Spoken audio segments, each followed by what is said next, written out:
Hey everybody, Aaron here from Movie Battleground. Just throwing a quick intro at the start of this matchup. Throughout the match, especially if you're paying very close attention, you may notice an odd chopper cut here or there. And certainly there's a little bit of an inconsistency at times in terms of how many judges are speaking at any given moment. And I just wanted to get ahead of that and own up to it. This is the first time that we have done a three-way match in the new era. Now, those of you who watched videos way back in the day know that a three-way match was a thing that happened every once in a while, and I had intended for it to not be this long until one happened in the new era. I mean, again, we've been around for 2 years now, and I wrote the original rule plan for this back 2 years ago before we launched. And this was just a case of anyone who knows me knows that I'm a bit of an overthinker, and sometimes I overdo things 100%. And so during the match, I sort of I was like, okay, I have a way in my head that I want this to go, and then I mess it up one time, and then I try and correct it, and then I mess it up another time, and then I try and correct it live. And it was just a case of sloppy producing on my part. There's no way around it. It was a sloppily produced effort on my part. All three of the competitors, I have to give them a lot of credit. Alec, Chris, and Jake were brilliant in understanding that this was something new and this was something we were trialing, and they were great about going about it, and they had great spirits and put up some genuinely great debates that I hope you guys enjoy over the course of this match. But yeah, there's some sloppy moments in here with the judges in terms of how I'm communicating to them and how they're speaking and when they're speaking and how many of them are speaking. Now, the thing is, I did go back over the match and I did speak with the judges in terms of their votes. And if I had nailed this perfectly the first time, the same result would have come out. The person who won would have come out if I had nailed this the first time. And this match was certainly an eye-opener in that I will need to go back to the drawing board on how I plan to do a three-way match. There will not be one for the remainder of 2023, despite the fact that I proclaim I would love to have another one this year. Just in reflection, I think I need to go back to the drawing board and replan how I go about this. But that said, I own up to my failures. From a structural level, this match was a failure, but the competitors themselves put in a lot of great effort, and they had some really fun debates that I think you guys are going to enjoy. So with that said, forgive my mistakes and praise the competitors. Enjoy the match, everybody. Take care, and see you in just a second from a different time period.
Hello, everybody. My name is Aaron Knoll, and welcome back once again to another edition of the Movie Battleground. And tonight's matchup is quite the special occasion because after multiple attempts over many months, I bring you the first proper in-league, records on the line, three-person match of this Movie Battleground's existence. It took well over 150 matches for us to get here, but we got here.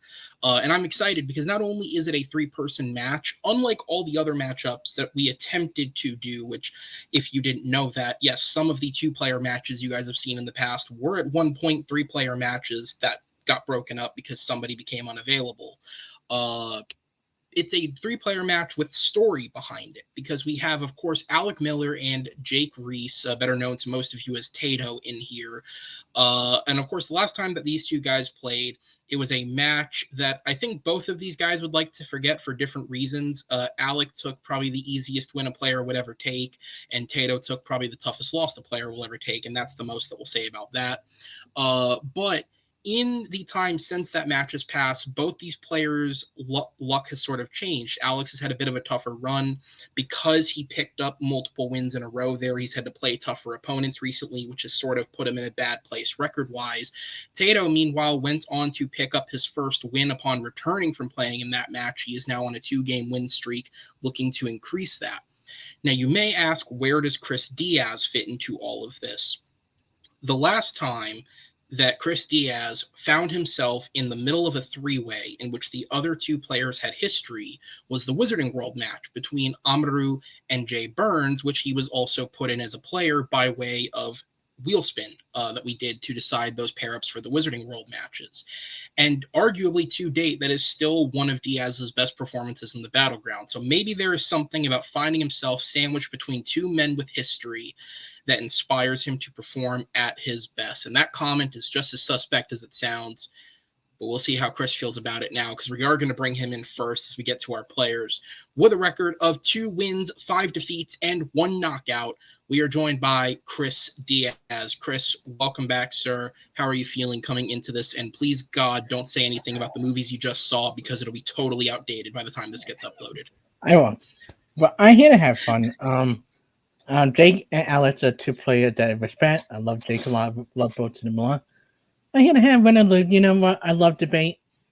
I don't mind losing. I don't mind winning. I'm just here to have fun, talk about film that I always love doing. But it's something I don't usually get to do a lot, and especially with debate. And, you know, I feel confident with my question, and I feel confident with my answers. So, yeah, I'm ready. Right. Yeah, absolutely. Are you excited to be part of the first 3-person matchup, or do you not care? I'm excited. I like trying out something new, something that challenging a little bit. But, you know, again, 2 great players. Yeah, bring it on. Like, you know, All and not right. like some of my other matches that some player pissed me off. These 2 never pissed me off before in the match.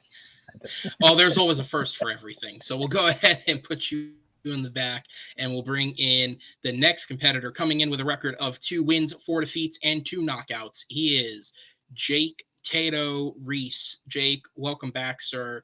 So there's a couple different dimensions to your matchup here. Obviously, there is the personal history in play against Alec. There's also the fact that you, of all 3 players, are coming in with the most momentum, coming off the back of 2 knockout wins back-to-back. The others are coming in off the back of losses. But also, this is a new dynamic in terms of this isn't an exhibition where everything's very focused. We got a lot of across-the-board questions here, and you got 2 players to try and beat. So how do you like your odds? It's okay when it's in a 3-way. I love it. I approve that message. Yep. Yes. Yes. Lonely Island, Justin Timberlake, check it out. They're not wrong. They're never wrong. This should be a fun one. I will echo Chris's sentiment. Nothing but love for Chris and Alec, but I got a little bit of revenge on out. Like before, it wasn't revenge, but he just beat me in Lights Out last night, or 2 nights ago. Yeah, so now there's actually outdated by the time this uploads. Also, indeed, yes. Probably won't even be champion anymore by the time it uploads. Oh, geez, I'm sorry. That felt mean. That was cold. I feel bad. Alec, I love you to death. Chris, you're awesome too. Can't wait to do a battle in the ground with you guys. I just have to say, this is technically a spoiler for a reveal that in the grand scheme of things doesn't matter, but the most airtime that JB3 show's ever gotten is the one that he's here for. That has to feel great for him backstage. With that said, we'll go ahead and put you in the back and bring in your opponent with a record of 3 wins, 4 defeats, and 2 knockouts. He is Sinister Alec Miller. Alec, welcome to the party. How are you feeling coming into this matchup? I'm feeling all right. I'm trying to get back on that horse, man. It feels like ages ago that I went on that run in the tournament last year. Hit a few bumps in the road, but this is gonna be my comeback. As Tato said, I love him to death. I think I've been seeing him more recently than anything. So I have so much respect for Tato. Dude's killer.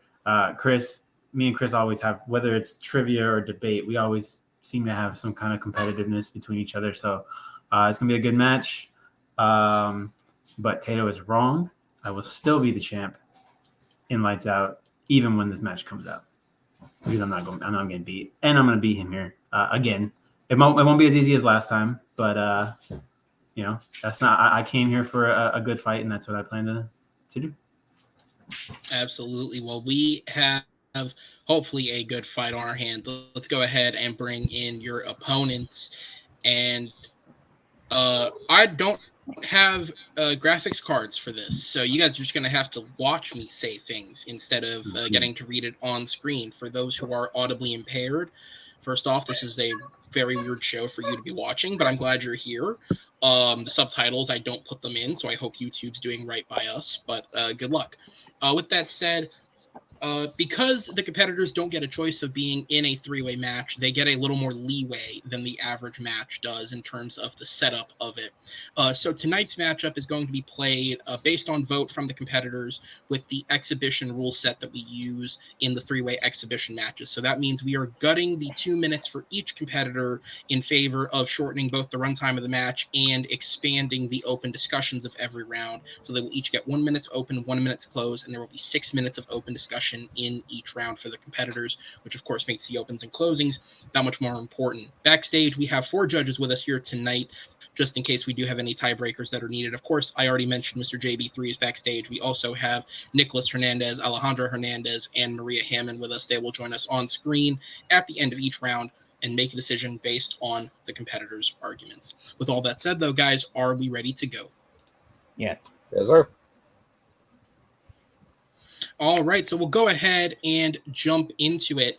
And either at the time of release or a week previously, because honestly, I forget when this match will upload offhand, we just had a film release into theaters that is coming off the back of nearly a year's worth of positive reception in its favor, and that is the horror film The Blackening by, weirdly enough, Fantastic Four director Tim Story.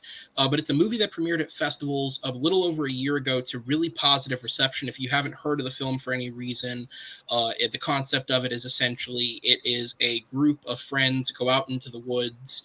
All of them are Black. I say that because it's important to the story, not because I felt like saying it. But all of them are Black, and they wind up in this Airbnb type cabin where they are forced into playing a board game which is centered around the survival of Black people in horror films while being hunted down by a crossbow killer. The first time I heard of this film was with the brilliantly marketed poster, which is just a lineup of all the actors in the film with in bright red letters the tagline being, "We can't all die first."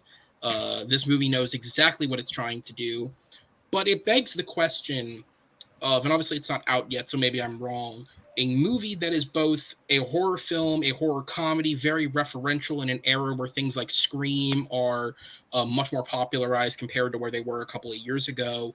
And unfortunately, as we've just seen with The Little Mermaid, a film that is focused on race, because that seems to be a problem for people nowadays. Will the high critical reception lead to a backlash from people of sorts and a claiming that the film is overrated? And all of this is a long-winded build-up to A, help promote The Blackening, because I've heard nothing but good things and I hope it does well.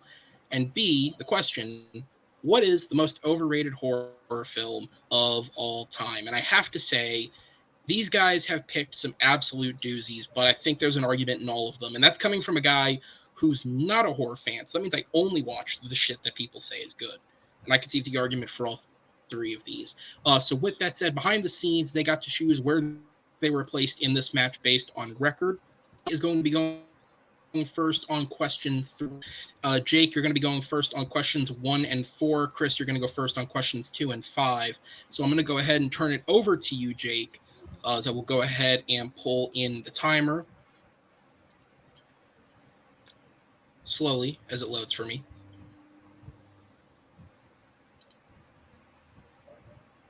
Come on, where is it? There it is. Nope.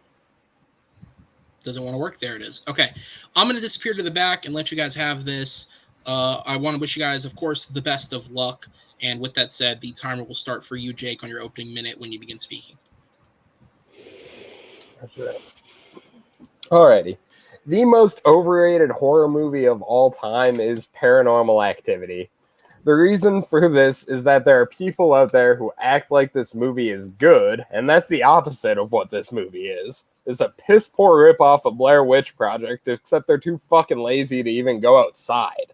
I don't give two turtle shits about the lead or the so-called expert, and the movie is pretentious as hell from the get-go with its promotional material. The first trailer comes out. In September 2009, a special screening was held in Hollywood, and these people were among the first to see one of the scariest horror films of all time. And people were visibly shaken and blah fucking blah. And then they went and premiered the flick in a bunch of hipster college cities, continuing to artificially drive up that hype. And then not only is the movie not one of the scariest movies of all time, it's not even a scary movie. Random doors moving and random Ouija boards are not scary. And I am super, super easy to scare. And time. All right. We are going to jump over to you, Chris. Your opening minute when ready. So when it comes to more overrated horror movie all time, I had to go with a movie that was nominated for 10 Oscars. 1, 2. It claimed to be the most scariest movie of all time, that people fainted in the movie theater, an ambulance had to be called, that church were up against being shown, and a bunch of things, had backlash, had claimed. People put in their top 50 scariest movie of all time, best film of all time. I'm going with The Exorcist. It is a good movie, but it is overhyped, overrated up to the point where when I finally saw it, I wasn't scared one bit. Did it have creepy images? Yes. Did it have a good performance? Yes. But the fact that people hyped it up, it's the scariest movie all the time. This film will make you scared of demons, or be possessed everything. I think scarier shit. Even Tater's Pit a little bit more scary than this. It's just overrated, and it have a decent performance, a good story, and a good script, but not scary and not a horror movie. More like a psychological movie than a horror movie. That's to me what makes it overrated. When people hype up, putting in their top 50, favorite horror movie all the time, favorite film all the time. And time. All right. And then Alec, over to you for the third opening minute when ready.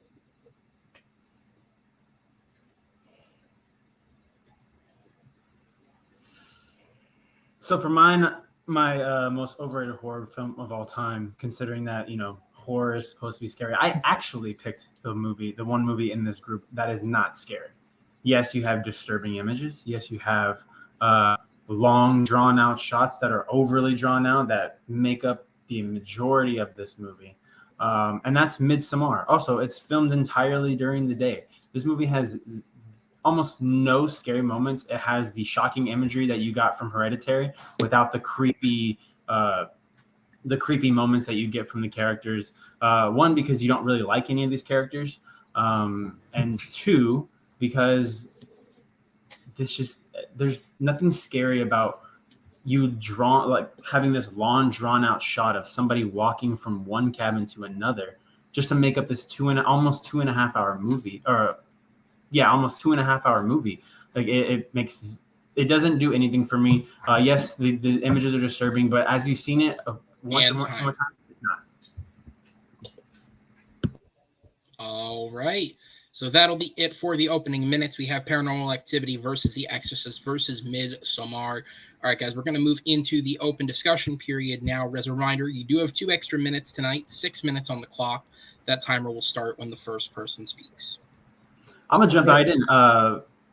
Tato, your biggest issue seems to be the marketing of the film, which is fine. But when you think about what this movie does not. Yes, every marketing, majority of marketing campaigns for these scary movies, they're gonna have 1 or 2 of those. This is the scariest movie ever. It's not, obviously, but it does exactly what it's supposed to do. It creates this creepy tension with very little. It has you literally looking there. The first couple nights you're looking at nothing, and you just that moment of that drawn out. I've been arguing about I don't mind both of you guys' movie. I actually do like Midsommar a lot. There are scary moments. The moment where he go to research the elders and he seen his friend like face mask and they're killed. That a good jump. That's Paranormal Activity. Okay, so the thing about Midsommar, like the clap, like the moment of creepiness that make it a good horror movie, and it made it very high. Now a lot of people don't love it, right? Midsommar, and people don't hate it either. So it received. They've Paranormal Activity. I know people that don't like it. I know a huge community. My movie been like the most celebrated horror movie all the time. People say it's the most scary shit. That this is what makes you afraid of demons. People said that 50 years ago when it came out, and Chris, and it was then. When you look like at the list of all time. So but the thing about Exorcist may have been overrated 25 years ago, but Scream changed that. Scream shone the light of truth on those horror movies, on the classics. It's showing that people still love the film, that they think it is people love it and respect it for what it is now. On Rotten Tomatoes, it's rated 84 by critics, 87 by audiences. It is consensusly agreed upon as a mid-80s film, which is what it is. When you talk to anybody, when they talk about the best horror movie of all time, the most scary horror movie of all time, people always bring up their heads at this. Because when you're watching it, you're like, how in the world did this even get made and get nominated for Oscars? The fact that it got nominated for Oscars is because it is a good movie, because it did do exactly what it was supposed to do. Just because it's nominated for Oscars doesn't mean that it's not. Horror movies do not get noticed by the Academy. So the fact that this did, and based on what it was, like it was groundbreaking. Yes, and it was ranked correctly then, and it's ranked correctly now. Paranormal Activity is exactly what it was called, what it was trying to be. It was creepy. It's not loved by everybody. It is given respect, but it's not loved by people give it its flowers. Midsommar, this movie, I was just looking at it. This movie has 83 Rotten Tomatoes score, and it's almost the same as that rating. Except the gap. Check this out. The gap between mine is even bigger. It's 50. They have the same critics, 83%, except there's a 57% for Paranormal Activity, and that's still too high. In Midsommar, you at least have a great Florence Pugh performance and beautiful shots. There's at least a plot and a story to that movie. It may be convoluted, but at least it has something. All right, can I make the argument here? You guys argue that it's overrated, but I talked to many people in the past about both films. They're evenly rated. Never bring up in the same conversation that the actually does get bring up. When you look at the Empire like 500 lists all the time, that's just down the list. They've been on plenty of people's lists of like best horror movie, best scariest movie all time, best film all time. It's a fine movie, but people are overrated. Like, this is the most scariest thing ever. That the performance, when I watched it for the first time, I was like, it have a good performance, it have a good theme about religion and stuff, but none of it make it a horror movie. More like a psychological movie, and it doesn't become a horror movie to the but we're not here to take the definition of a horror. Like the last 20-minute movie, and it's not even that scary. It's the exorcism is not really like a big old thing about like a religion. It's literally the breaking down of this woman and this seeing her child gradually going down to the point where she's not. It's scary. You have to seek that help. Having it being pushed that hold on. I'll let you go. Having to be pushed that far that you are looking for religion, that you are looking towards religion. That's what that movie is, and it does it. Everything is exactly what it's supposed to do. You know what? Oscar nominations and wins because it was that good. Sometimes things overmake it. Many films for a reason. Yeah, many films get nominated for Oscars. Green Book got nominated for Oscars. Not that many, not horror movies. Yeah, but it's still like, and you know what does it better? Your movie, Alec. Your movie does the mental breakdown a lot better. My movie, the two things that y'all have mentioned is a great Florence Pugh performance and some night shots because they filmed it the fact that it's that scary in the day, it doesn't need to hide in the night. It's that scary in the day. Couple jump off the freaking cliff, and one of them doesn't die, and they had to bash the freaking head in. One of them. Great, yes. Ari Aster loves any of them is scary as hell. Like the moment when you just hear the first that come up, and it's scarier than fucking Scary Door. Man, it's still like it's chilling moment. Like my movie just goes out humor with dramatic element. Nothing scary about. Yeah, but it's of its time. It's the thing. Like it's done better. The last Exorcism is a better example of like I'm doing for Midsommar. Midsommar, I'm really looking at I'm trying to see like, man. Is this Midsommar was a first time watch for me because of this match. Fuck you for making me watch it, but also in a good way, but bad. But I seen it before. It's so like it's Midsommar, but like, and that's where it should be like. Evenly rated. Like, you guys making your film out like the next best thing of all time. And I know plenty of people in the horror community that like it, but don't think it's the greatest thing. Taylor, Yeah, your so it movie should be rated Midsommar above is a big reason why we have the 63%. whole elevated horror discussion that we keep having. And time. All right. We're going to go into the final minutes for each competitor. I believe it is Jake is up first. So go ahead, sir. When you are ready, your minute starts.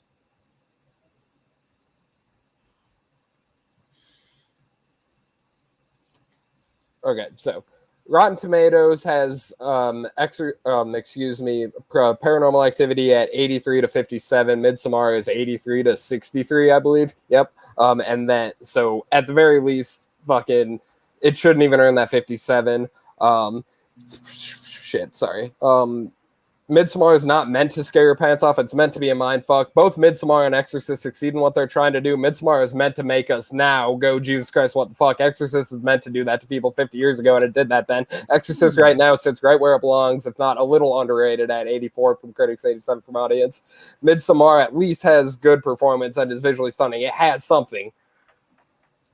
Where's my clock? Sorry. Lost. Okay. Florence Pugh is great. Paranormal Activity is hot garbage. Midsommar is good. Exorcist is good. They both should be rated as good. Midsommar is terrible. It should not have an 83% rating from those critics. And time. All right. Chris, over to you. 1 minute on the clock. When we talk about the more overrated horror movie all the time, we talk about film that people love, that people bring up all the time. Your guys' movie are evenly talked about, but they don't bring up a lot. People just find it either okay or just trash. My movie is well loved for it. That 10 nominations. It bring up every list of best horror movie all the time. Every list of best film all the time. That's just pop up. And people consider it the scariest thing, everything that people fainted, that ambulance had to be called. That the Catholic Church had to try to ban it because of religion element. This is not a horror movie. It's more like a psychological film, and people overhype it to the point of saying that will make you afraid to sleep at night. I've been more scared by horror movies more than that. And the fact that people overrate this as it is, what makes it overrated horror movie? Like, when you see it here on Sponsorlet and you talk to like Chadwick Rev or anybody else who like love this film, that will make it overrated. The Exorcist is a fine movie with good performance and a good dramatic element to it. None of the horror element works whatsoever. It just goes out humor, but more than scare with a decent performance. So yeah, that would make it overrated. Something that people love and time. bring up all the time. All right, and then Alec, over to you. Final minute of the round.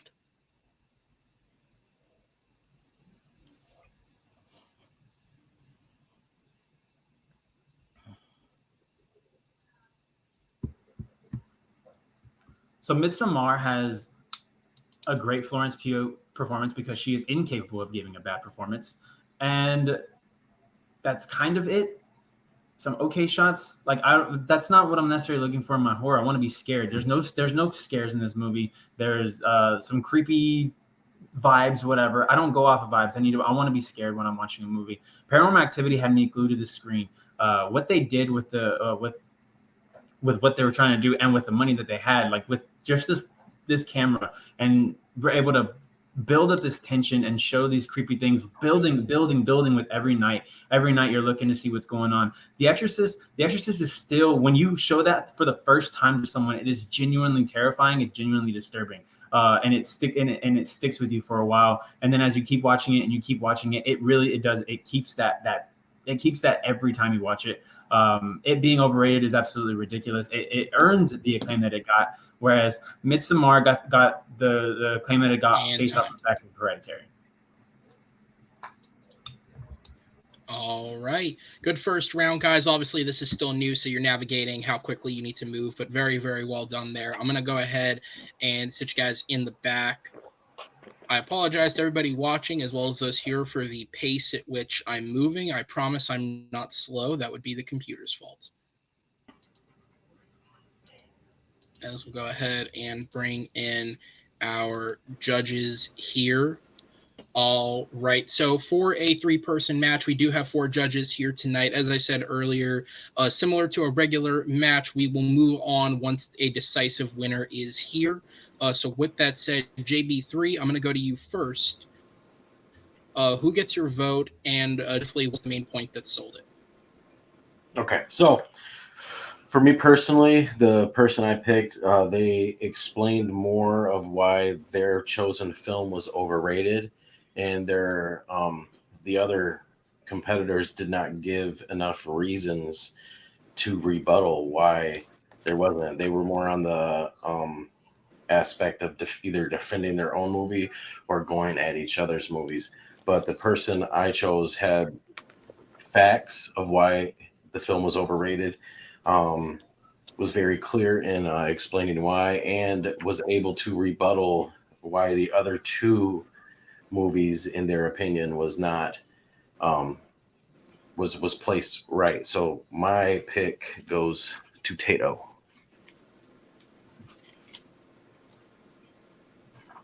Okay. All right. So the first vote goes to Jake. Nick, we'll move over to you. Same question. Who gets your vote? And then briefly, what was the main point that sold it? And you are muted, sir.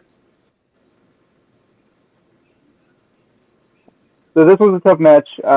Just kept going back and forth, especially in my head as to which one got in there. I ultimately decided to go with Alec on this one.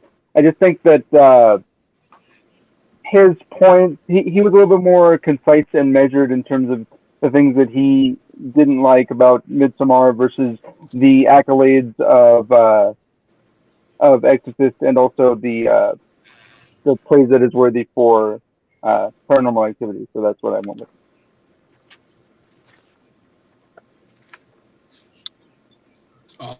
All right, which means Alejandro will down. Who gets your vote?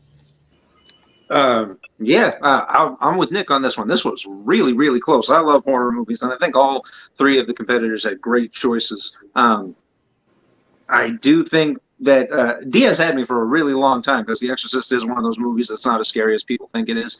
But he kind of shot himself in the foot by saying it is a good movie. It kind of proved the point as to why it won those Oscars. And then, man, I'm going to agree with Nick. I went with Alec, man. He did just an absolutely great job knocking back The Exorcist and Paranormal Activity, as like Paranormal Activity sets the tone with the marketing. Like, that's the kind of vibe that the movie is trying to set. It's minimalistic but effective.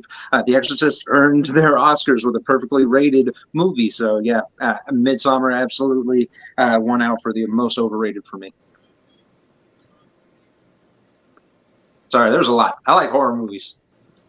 All right, judges, thank you guys so much. We're going to go ahead and move you to the back, as we'll go ahead and bring the competitors back in here to jump into question number 2. All right, and as we jump into question number 2, we're going to move over from horror films, something that is often heavily franchised. See the numerous Paranormal Activity and Exorcist sequels that exist. Although, based off everything I've heard, maybe don't see the Exorcist sequel that comes out later this year. That's your choice, though. Mm-hmm. With that said, we're going to move over to something that is very rarely franchised, which is why it's the focus of the question.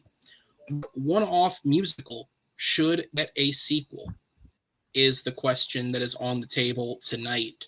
Of course, musicals often a one and done, be it because they like writing nicely wrapped up stories, be it because unfortunately they're failing at the box office nowadays unless they're made by the mouse. But if we had our dream, which one is getting that sequel? With that said, though, Chris, you are up first on this question, so I will go ahead and throw this timer back up there for you guys, and it will start once you begin speaking. When it comes to musical, there are a lot of good musical. One of my favorite musical all time is Little Shop of Horrors, and a movie that is rife to want a sequel. At the end of the film, Seymour does kill Audrey too, but the ending lead that the plant's still alive, and the ultimate ending of the film, with considered canon sometimes, is that Audrey to kill everybody to take over the world. So to go either way, the late up to ripe for interpretation to go over either one and receive it. Something like I Am Legend, what they're doing with the alternate ending at the canon ending. That you could use it, like Audrey Tube taking on the world. You'd have like people hey, to just defend the song, use that song to destroy any plan and save the world for extinction. With music by Alan Menken and bring back Frank Oz. You could have like Offspring, or you could go with the original ending and have Miranda and Ellen Green come back. Miranda had to teach people how to survive against RG2, the planet that he helped raise and to be what it is today. RG2 now have Offspring art that people and time. All right, Alec, over to you. 1 minute.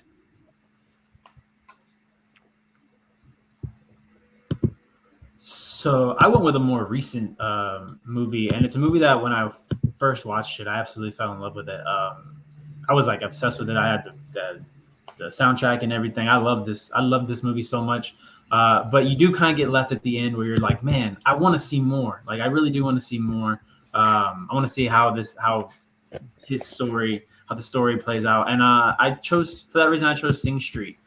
Sing Street, is a great coming of age film about young man Connor trying to find his way through school, and he does. I think what every young boy's like dream is he makes a band to score with the girl, to meet the girl, and succeeds tremendously. And meanwhile, underneath you have this beautiful story between him and his brother Brendan, played by Jack Rayner. You see them have like a little like one of their like moments that really gets me at the end, and I would really like to see that explored more, see where you could get with seeing how Connor and Rafina do in London. And time. All right, and then Jake, over to you, sir, for the final opening minute of the round. Shout out to doubling up Jack Rayner on me. I didn't even fucking notice that. The one of musical that should get a sequel is the winner of 6 Oscars, including Best Picture, Chicago. The movie totally leaves us hanging for a sequel. Spoiler alert, Chicago's 2 women in mid-20s Chicago. One's a vaudeville performer, the other one wants to be blah, blah, blah. They're both in jail for separate murders. They get off at the end. They put together a show because neither of them are doing well on their own. So now that we're all caught up, who knows how long Velma Kelly and Roxy Hart last in that show together. Fucking another spoiler alert, not long. The Great Depression is about to happen.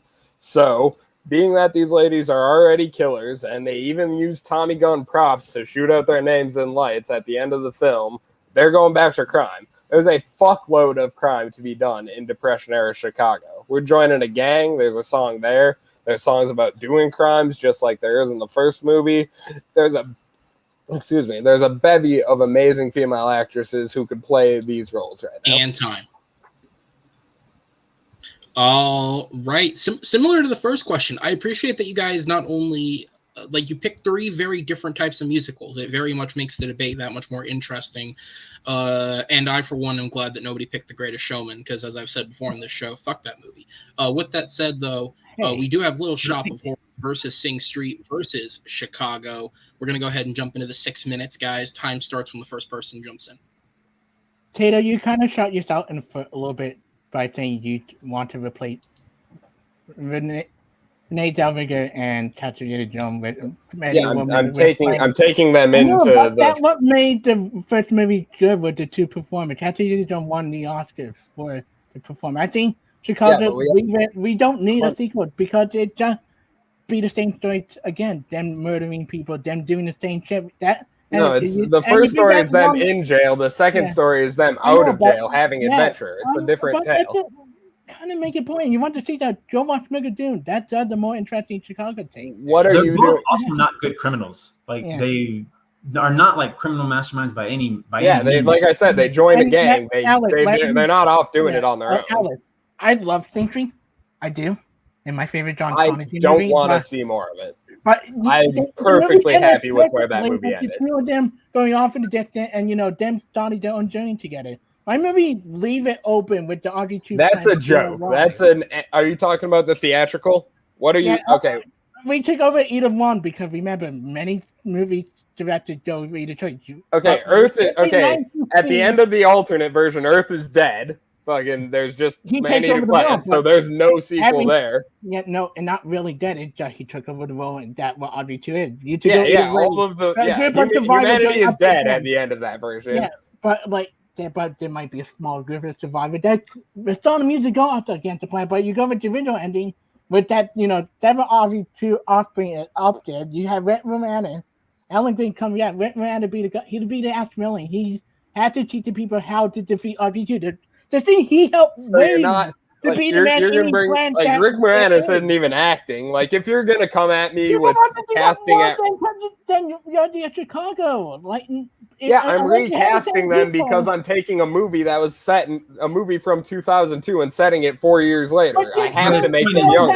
Why do you want to see a Chicago Zellweger or Zeta Jones? That's the biggest issue.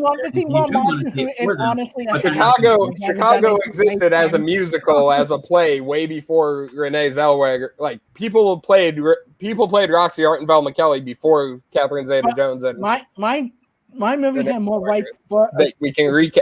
It's a musical. You cast new people in music. Have a perfect ending. Chicago did not more you can do. After two lead, you that really wasn't not having a Chicago. They were in their young 30s. These women had lives that went on.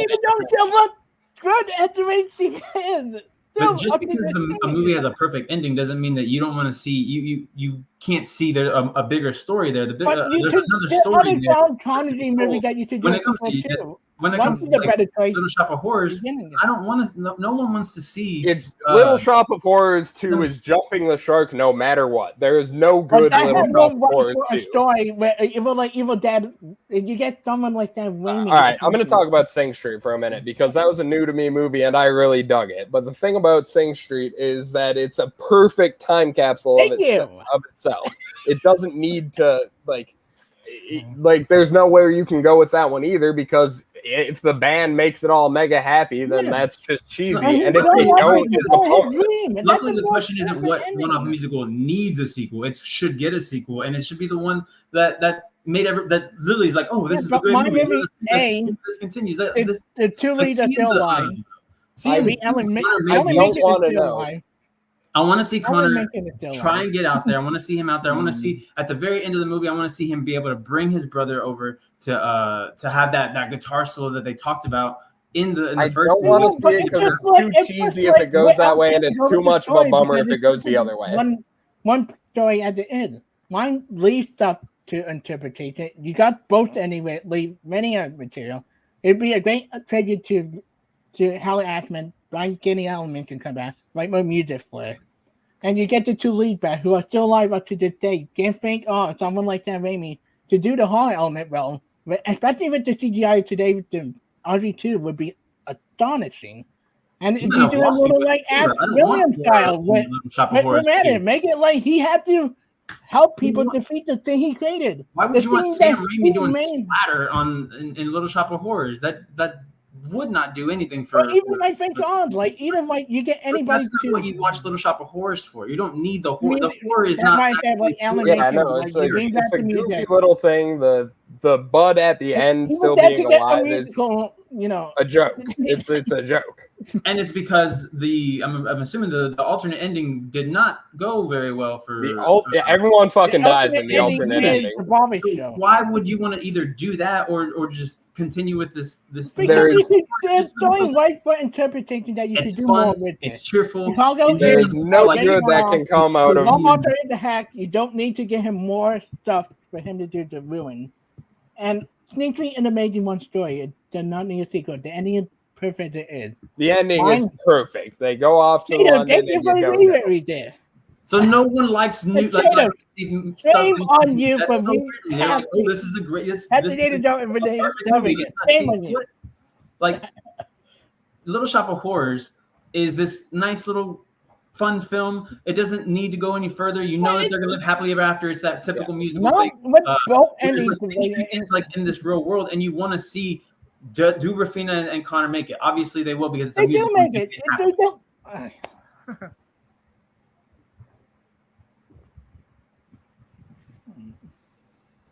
I'm muted, which means good job, guys. You didn't hear me, but you still stopped. Oh, God. All right. We're going to go into the 1-minute closings here on the round. Chris, you're back up first. Time starts when you begin speaking. Listen. Chicago and Sing Street are good, really great movie. They are. But they both perfect one-off movie. Take the idea of recasting Renee Zellweger, Kathy DeJoe, and Heresy. They are perfect in the role it is. And de-aging, and if you do it many years later, it worked for Chicago. We see the de-aging today. It worked well for Chicago. Same thing. Perfect ending. You don't need to do it. You don't even learn what was great about the ending. Little Shop of Horrors leave it open either way. But either the plan take over the world, but you survivor had to stay the world, or that the RG2 offspring are all about, and then we get more RG2 in the world. That Rick Moranis will come back and see more, and he has to. They not only the woman his life, just on the music, but also help people defeat the thing that he created, the monster plant that he created in the first place. That more idea for a fantastic sequel than you guys like Tato bullshit recasting and think that made it just leave it alone. And time. All right, Alec, over to you. You have 1 minute left on the clock.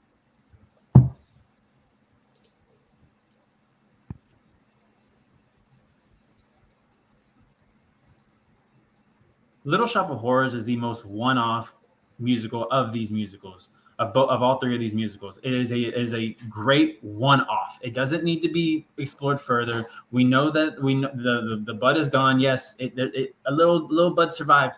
No one cares. No one wants to see a continuation of that story, which would just be either more of the same, or you have to go to that alternate ending and kill and destroy the world.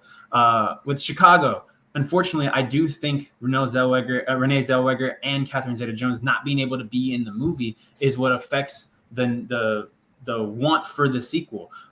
Yes, it's a great story. Yes, I know it's been told on Broadway for many years. Great, but the movie had Renee Zellweger and Catherine Zeta-Jones.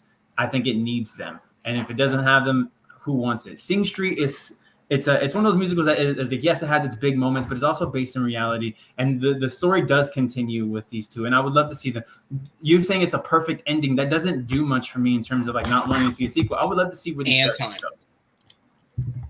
All right, and then Jake, final minute when ready.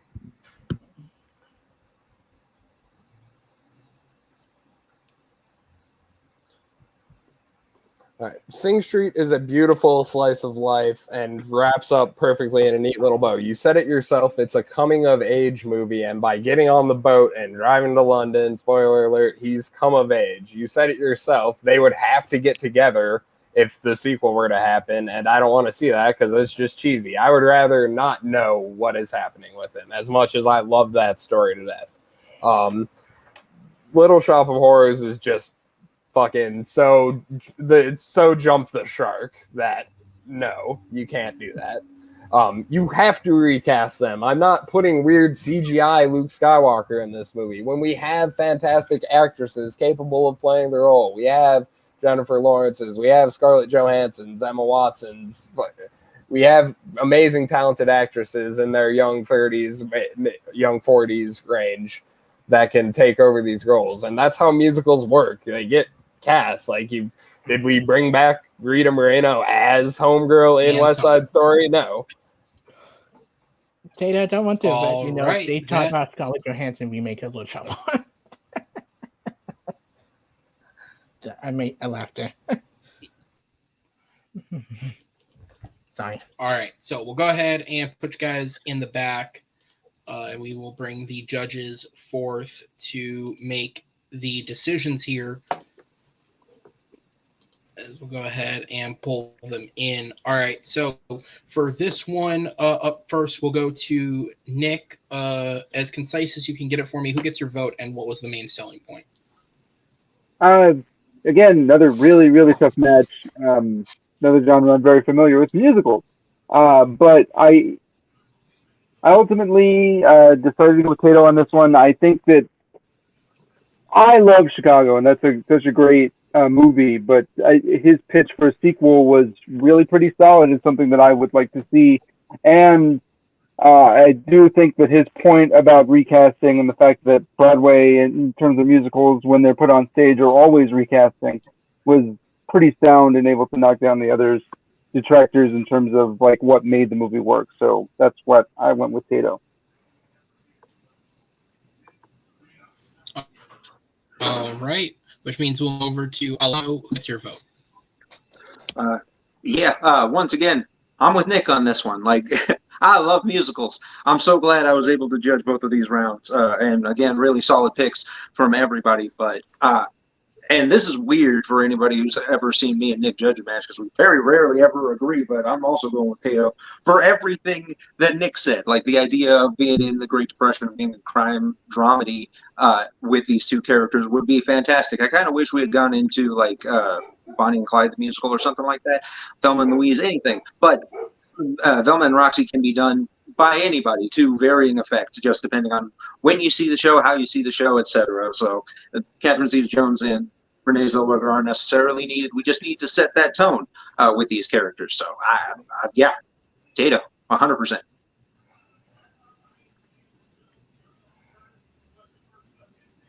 Okay, so this is where things split from a normal match.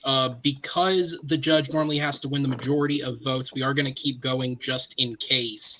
So, Maria, I'll go down to you. Who gets your vote?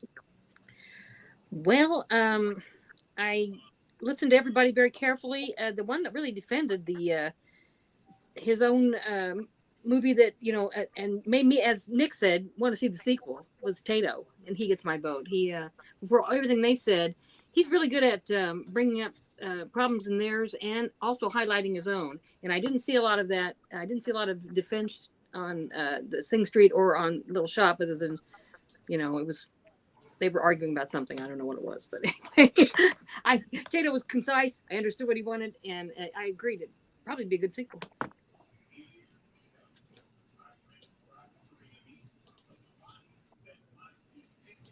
Way to sell it. Right. Well, judges, thank you guys so much. Go ahead.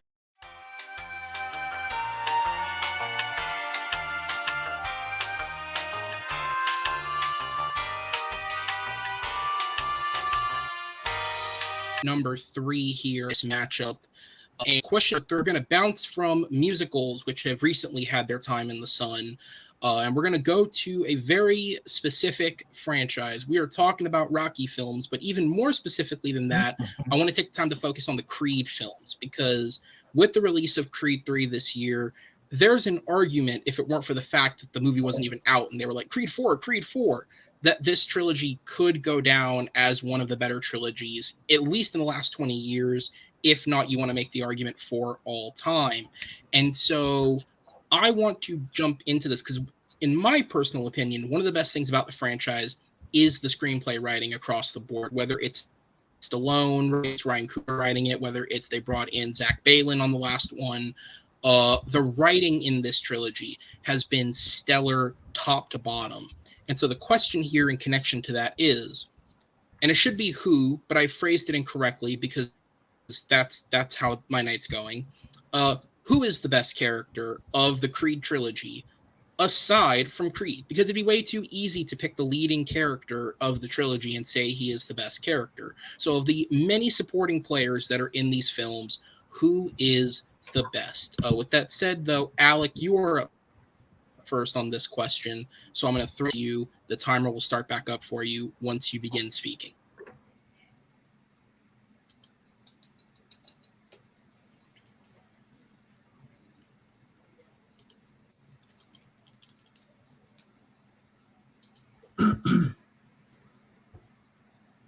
So for this one, I actually went with a character who's like not as outspoken as the other characters that have been chosen. I went with more of a quieter performance, and that is Wood Harris as Tony Little Duke Evers.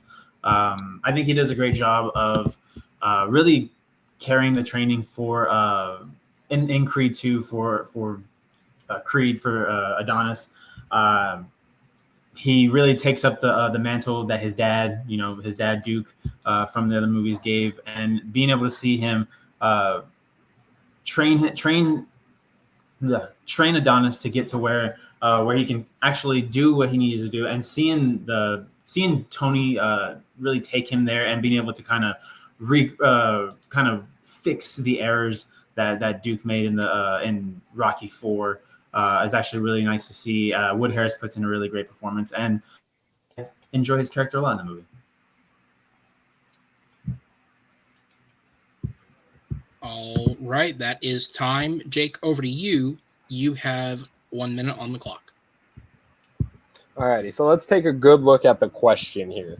Who is the best character in the Creed trilogy? I'm going to be referencing the Rocky franchise as a whole and comparing characters to their predecessors for supporting arguments. That said, the best character in the Creed trilogy is Bianca. She's the yin to Donnie's yang. They're a perfect match. In many ways, they're better than Adrian and Rocky. They don't have the weird, creepy beginning. You know, if I had JPO here, I'd have him do the impression. Adrian's a fantastic character as is, but she was limited by the era of movies that she was in. Her death was literally written off to woman cancer. Bianca is an improvement on the Adrian character because she actually gets agency. She gets a character arc, going from club singer to touring artist to hit producer, as well as wife and mother. She matches Adonis on every step of his journey, and her own journey we go through with her hearing loss is heartbreaking. Best character in the Creed trilogy is Bianca.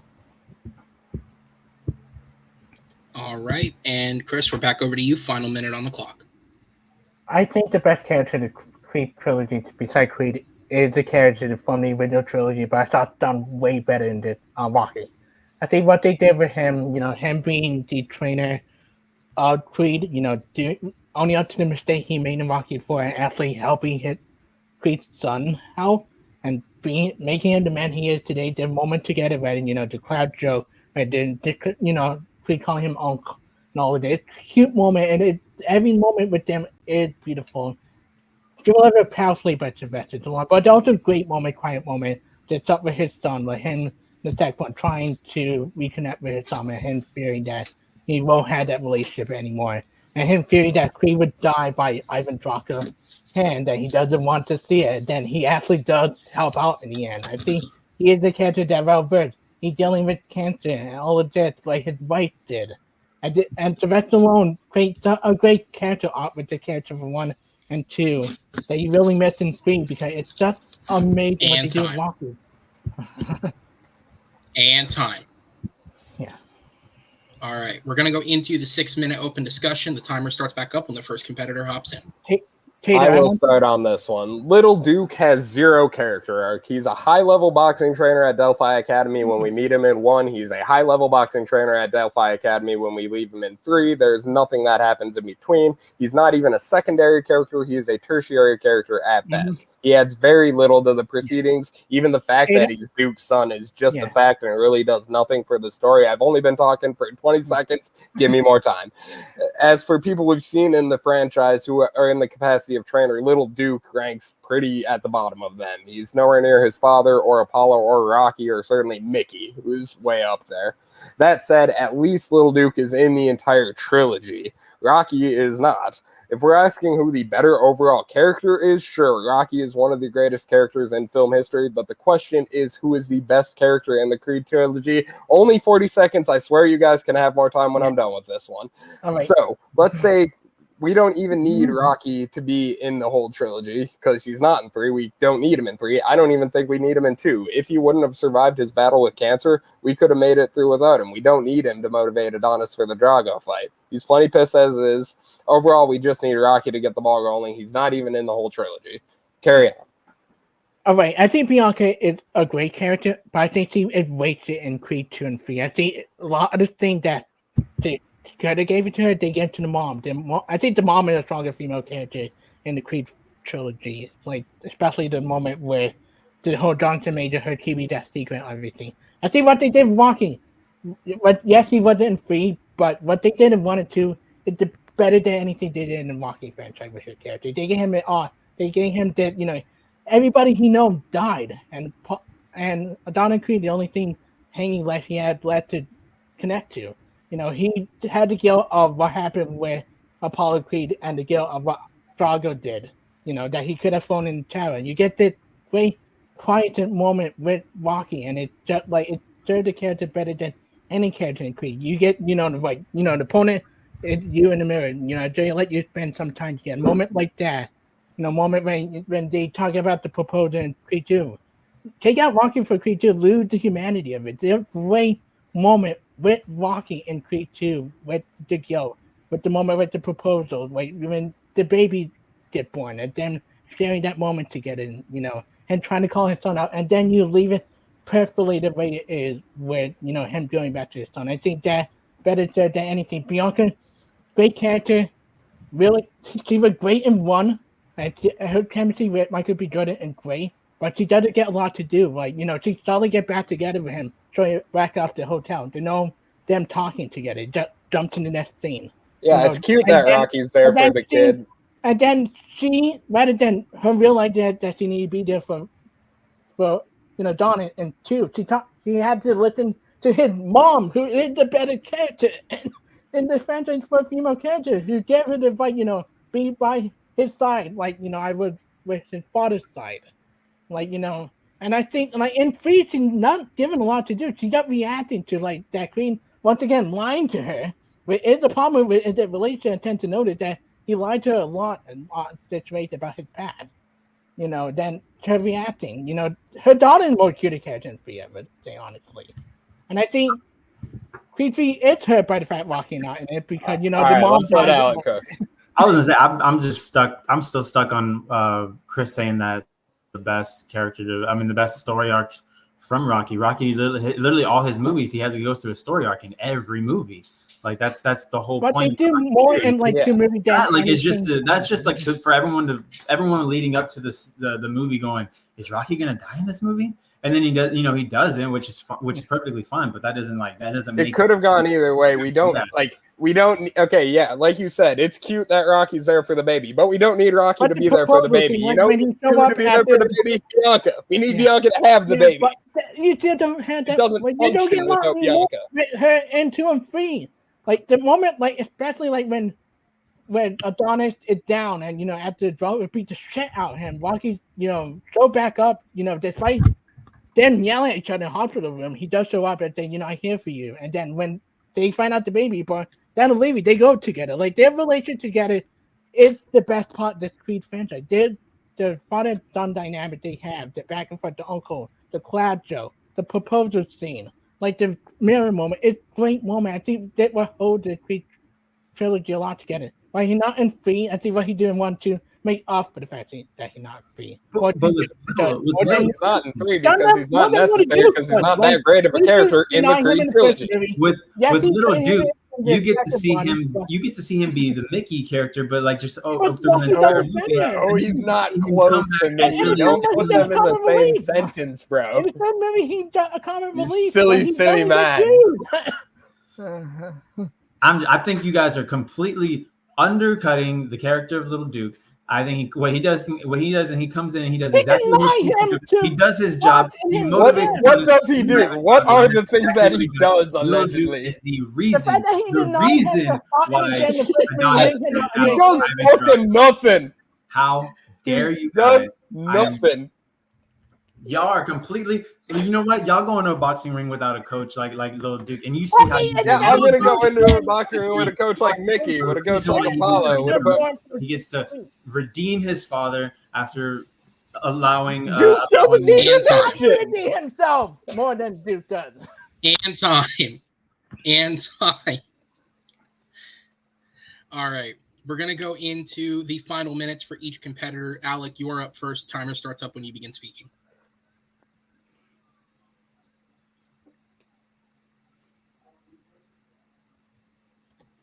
Little Duke comes in and he trains Adonis to get over that hump. And not only, yes, in the first fight the second fight with Ivan Drago, even though he doesn't beat him, he does get him to the 10th round and do something that has never been done in an Ivan Drago fight without Little Duke stepping in when Rocky gets sick. That wouldn't have happened. So Little Duke is 100% the best character. Rocky, I'm still stuck on the fact that Chris said there's no character development with Rocky at all. Watch those movies. It happens in every movie. There's always a character development moment for Rocky in every single movie. Bianca is Bianca, and that is the end of my turn.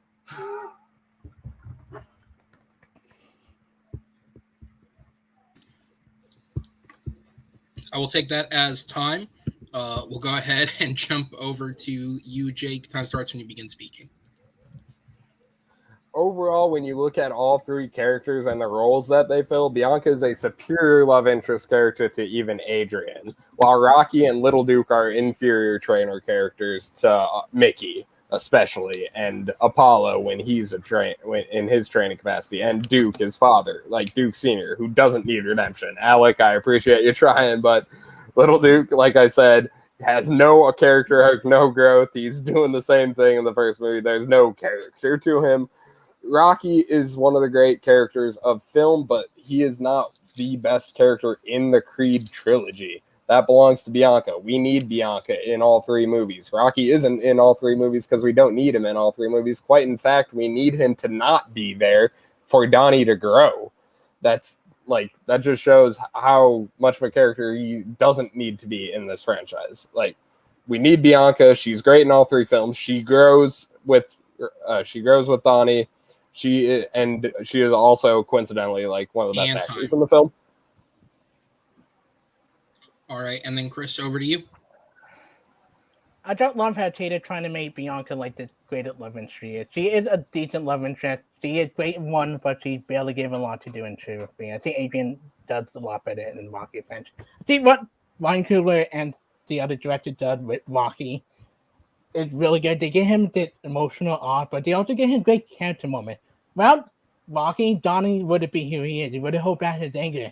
And you see that, in the beginning of Creed, he's a juvenile to beat people up, and he's still like that when he grow up. But when he meet Rocky, he's able to channel his anger in, like humility. Rocky helped him become the person he is.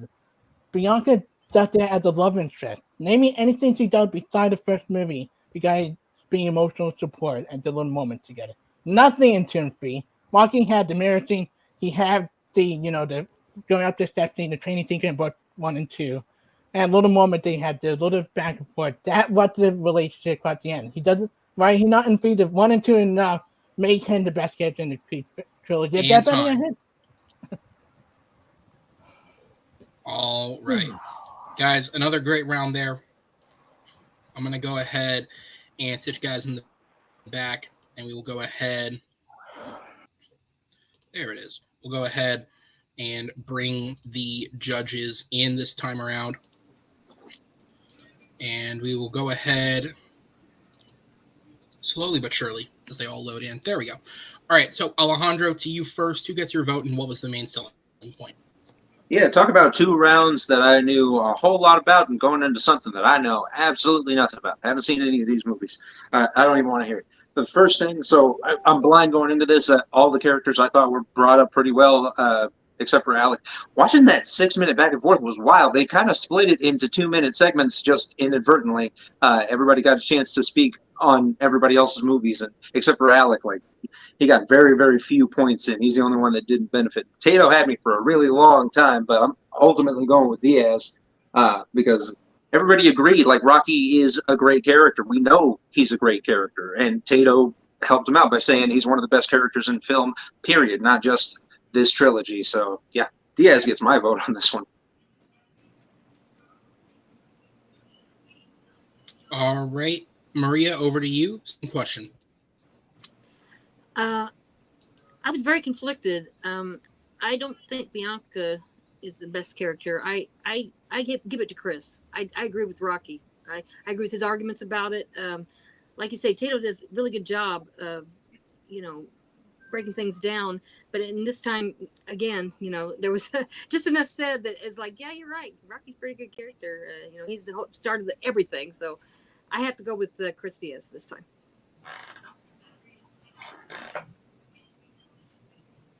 Okay, which means we'll go down to JB3 next to your vote.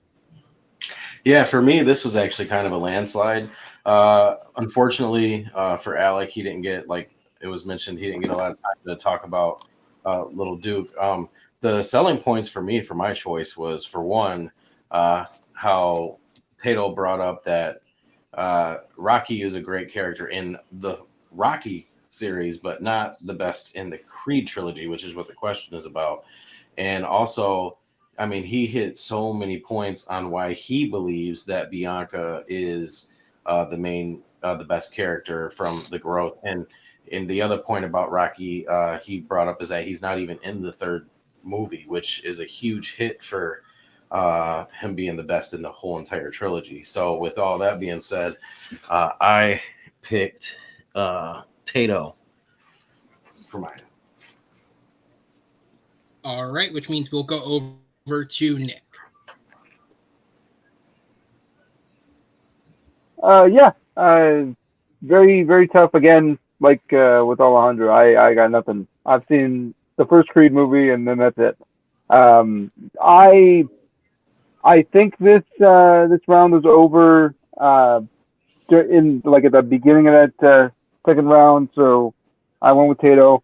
I think that all of his points brought up for why Bianca's great, and again the silver bullet for Diaz, I think, is that Rocky is not in all three movies, and I think Diaz kind of handicapped himself by saying that there's more growth for Rocky in two movies than is the entire six films of Rocky, which is just categorically not true. So that's why I went with Tato on that one.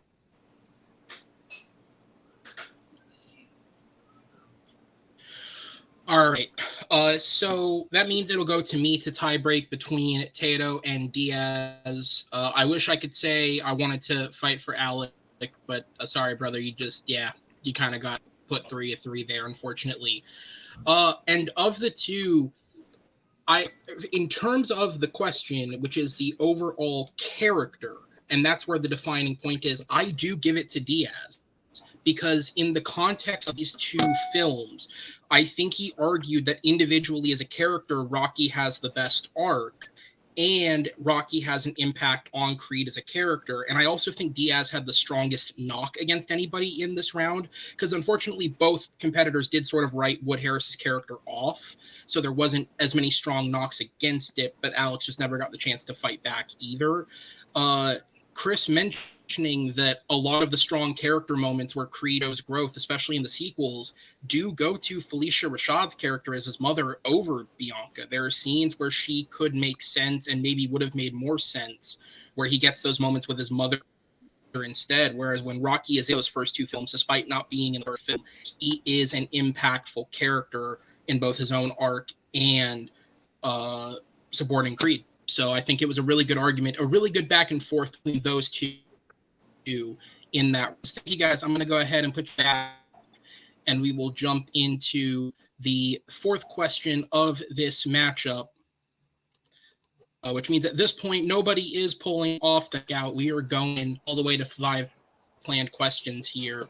And with that said, question number 4 is on the back of the release of the most recent Transformers film, Transformers Rise of the Beasts, which I hope is good, and I hope for their sake is a success, because if it is good, I want good Transformers movies to succeed just as much as the bad ones. Transformers is a franchise that doesn't really know what to do with itself, and so their strategy just seems to be pulling different filmmakers from successful areas and sticking them in and hoping they do well. Obviously, Bumblebee was made by Travis Knight, who is fresh off the success of Kubo and the Two Strings. This film is made by Stephen Caple Jr., funny enough, fresh off the success of entering the Creed franchise and directing Creed 2 is a big step up for him. And the animated film coming out in the next couple of years is directed by Josh Cooley, who comes out of the Pixar camp of directors to join them to direct the animated film. So it seems like their strategy is just to pull directors from big things that are hot, stick them in, and hope to God they work out. Which is why we're going to turn to the biggest thing and see who works out. The question is, which director who's made a film in the MCU would be the best choice to make a Transformers film? Now, with that said, I put no other parameters aside from that question on the competitors, so their pitches could be any pitch or anything they bring. Because I didn't mandate a pitch either out of them. Anything they bring in terms of details could vary in all sorts of directions here. So do not hold anything individually against a competitor if theirs is different from the other two.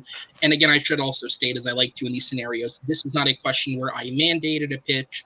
If they have one, consider it a bonus, not hit against the other two. So with that said, we'll go ahead and jump into this. We rotate back around, which means, Jake, you are going to be up first on this question. I will give you your timer, and it'll start when speaking as it loads slowly. Alrighty. So the way we have to start with this question is to wonder, what are the Transformers fundamentally? At the very core, the all-spark of the Transformers is that they're toys. There are lots and lots of toys. Who's better at playing with all of the toys than the Russo brothers? The Russos will make sure we actually know which Transformer is which by giving them personality through the story.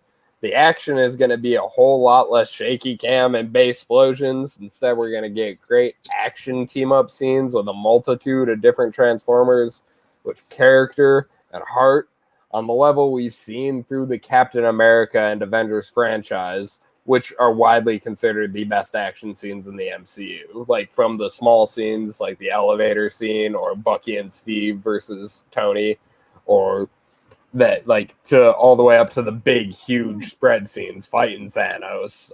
The 2-page spread brought to life, that is the airport scene in Civil War. The Russos are the perfect directors to direct a Transformers film.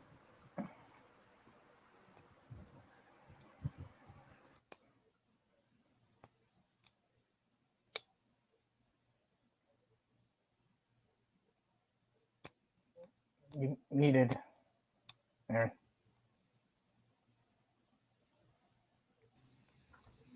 Yeah, Diaz, you're up next. All right. So when it comes to Transformers a bunch of fun team, Autobot and Decepticon, but also fun humor, humanity, all of that, and eye-catching music and everything. And I think anybody who does great with those things, he made 3 great movies in the MCU. He also made a great DC movie. I'm going with James Gunn.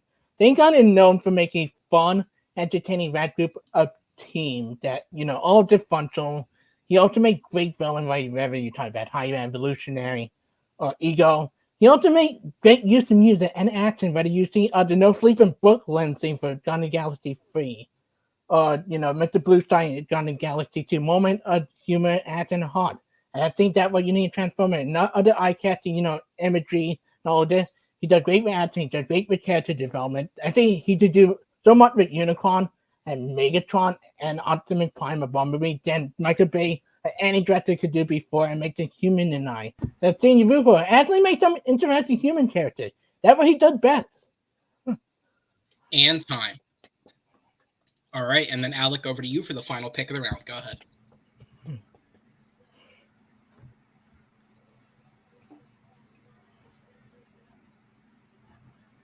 I'm gonna go with the guy who started it all, who started all of the MCU, who is a big reason why the MCU is what it is now, because it wouldn't be anything without this man, and that is Jon Favreau. Jon Favreau has a wide range of films that he's made. He's made comedies, he's made some sci-fi movies. Who doesn't love Zathura? Come on, man. And then obviously he did Iron Man and Iron Man 2. But he also has the success of The Mandalorian and all that. I would love to see what he could do with this cast of characters, with the different Autobots, the different Decepticons and stuff and everything. I would love to see his his humor, his personality come into these films that sometimes are missing a little bit of personality. So I think Jon Favreau would be a great choice to come in and do that and really kind of get this thing started. I'm not sure how this upcoming Transformers film is going to be, but if you need someone to really get this thing on track, I believe Jon Favreau is it. And time.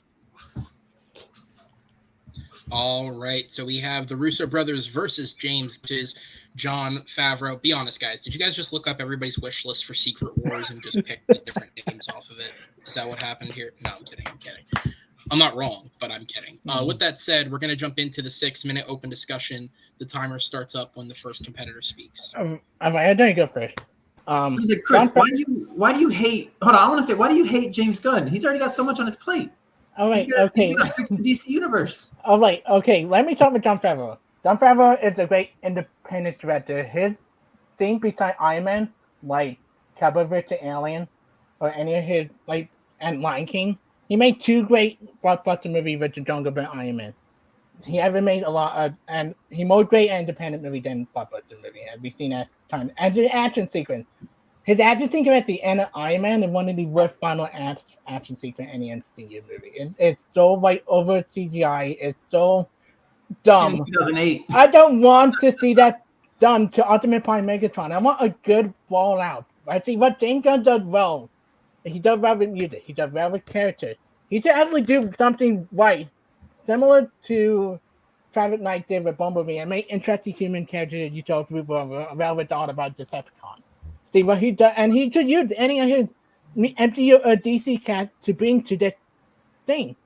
Imagine Idris Elba to voice the Megatron. Like that's his voice would work well. Tato, I love the Russo brothers. I do. They haven't made good shit since Endgame. I was like, do you really? That was like 2 fucking seconds ago. It hasn't been that long. Guardians, the problem with James Gunn were not good.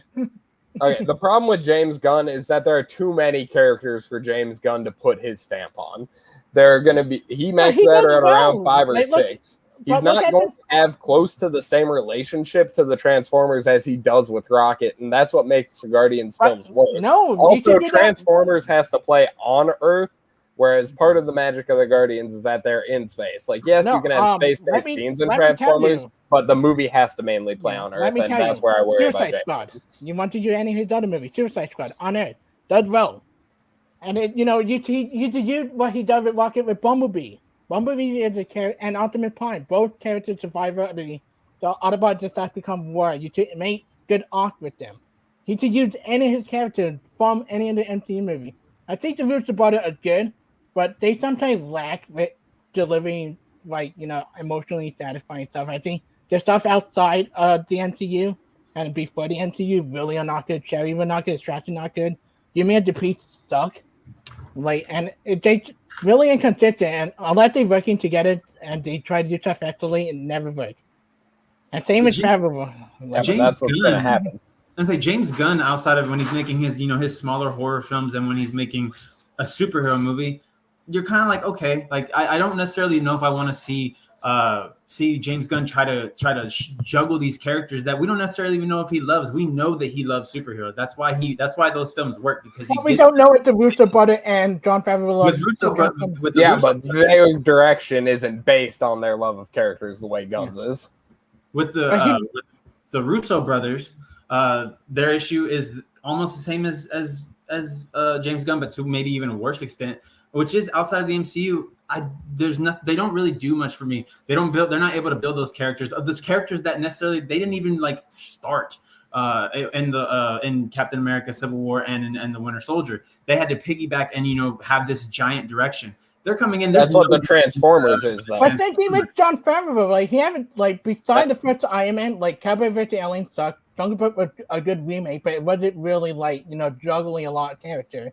Transformers is going to be the Russos doing what they do best and taking characters and improving them. He juggles so many characters. And the biggest problem with Transformers films is there's no personality. And when you watch a movie like Chef and you can see the kind of personality that he could bring into a movie about Rocket and Groot, great example of stuff. Harley Quinn, Bloodshot, all of those characters for the Suicide Squad, and he does get a great individual arc. He did deliver good. But again, that's still a very limited amount of characters that he's actually working with in comparison to how many Transformers there are. The people, the only people that can work with that many Transformers, you need 2 directors. Look at any movie he's done before. The Russos, who have handled 37 separate superheroes. He does well with limited amount of stuff. He does well with horror. He does well with superhero stuff. He did Superman is an actually decent, underrated movie that not a lot of people have seen. All right, we're winding down. I want to get some licks in on Favreau.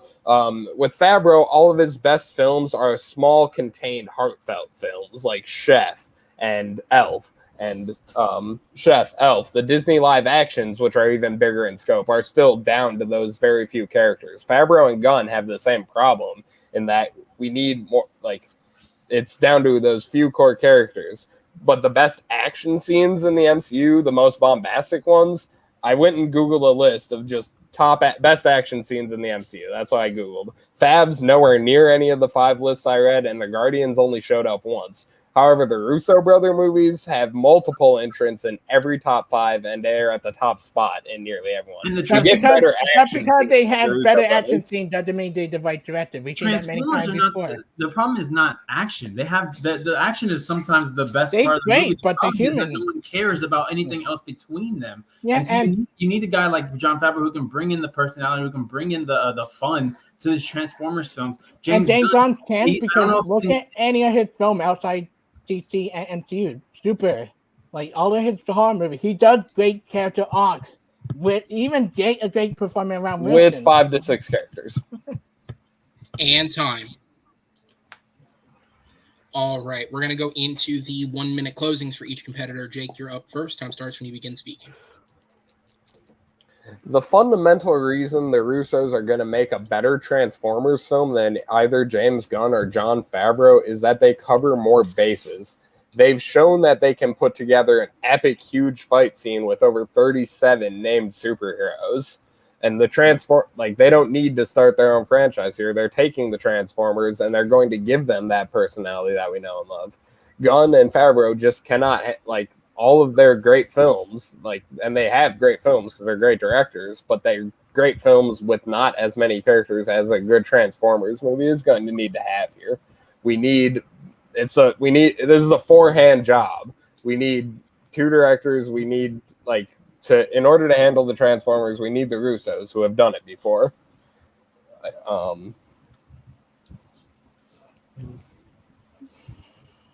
Yep. Like I said, I'll echo the fact that we're going to get the best action in the MCU out of the Russo brothers, and we're going to get heartfelt scenes. All right, over to you, Chris. Time starts when you begin speaking. Just because you have great action sequence doesn't make you a great movie. You also need character. You need art. You need a good script. You need a good visual. You need a great music. That's what James Gunn does bring his screen. Especially if you write the script. Imagine he wrote any Transformers movie. He did bring Graviton to Transformers. He did get Metatron, the best villain art. He does well with villain. He does well with character. He does well with everything. Richard Brother does well with action sequence, but there are something incomplete. The villains that's for Thanos haven't been really that great. Like Winter Soldier is a good more secondary, and Favreau had 2 great blockbuster movies, but nothing really out. All his great movie, independent small movie. Should we talk about Cowboy vs. Alien? Should we talk about The Lion King? Those are awful movies. Thank God delivered character arc. He delivered the music. Imagine any of Bohemian Rhapsody, anything into a Transformers movie, and he does do a great. You just saw him do a great one-shot action sequence in Guardians of the Galaxy. And time. And time. Yeah. All right, Alec, back over to you. 1 minute on the clock for the round.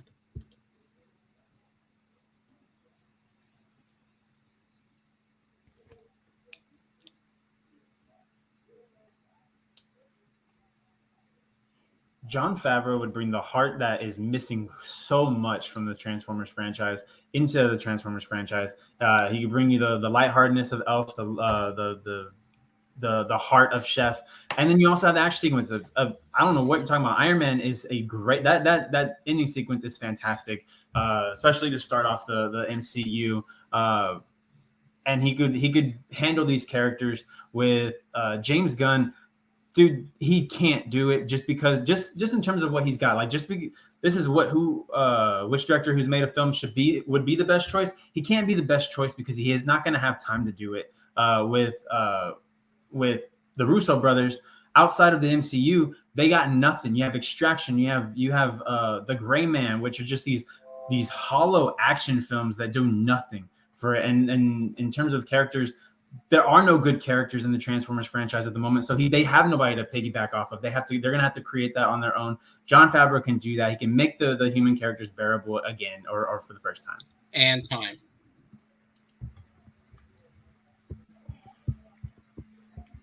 All right, guys, a great round there. I'm gonna go ahead and see you guys in the back as we'll go ahead and bring the judges in for the decision here.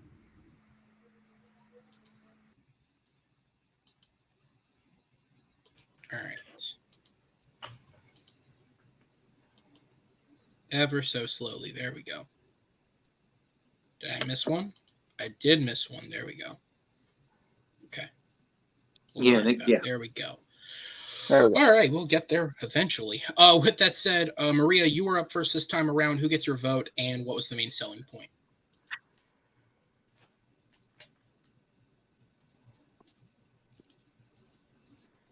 Sorry, I did that. You are muted. Sorry. Had officers came to the door to ask questions about some problem in the street. I'm like, I'm busy.